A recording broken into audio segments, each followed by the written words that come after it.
open up the command prompt. So if you are on Windows 8, then to open command prompt, right click on the start and click on command prompt admin option here.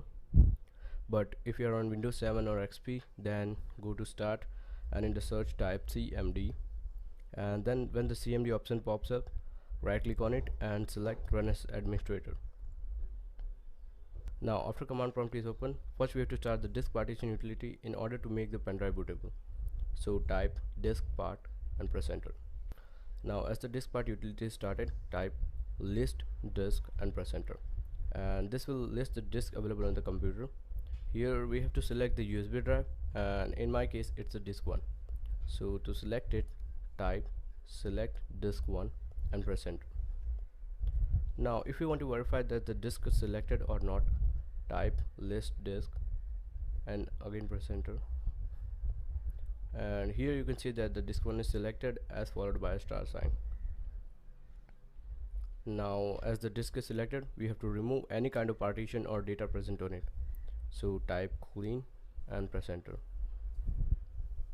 Now after cleaning, in the next step, type create partition primary and press enter. This will create a primary partition on the USB drive. Now after partition is created, we have to format this partition so that we can use it. But before formatting, we will have to select the partition. So type select partition 1 and press enter.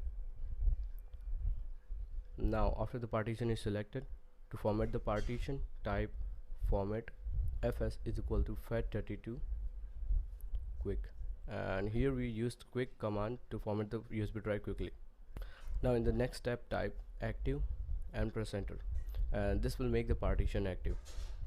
After making partition active, we need to assign drive letter to USB drive. So type assign and press enter, and the autoplay will open the USB drive with the drive letter assigned. So that's all we have to do to make the pendrive bootable. Now to make it Windows 8 bootable pendrive, we just have to copy files from the Windows 8 disk to the USB drive, and you can do it normally by copying files from Windows disk and pasting into USB drive.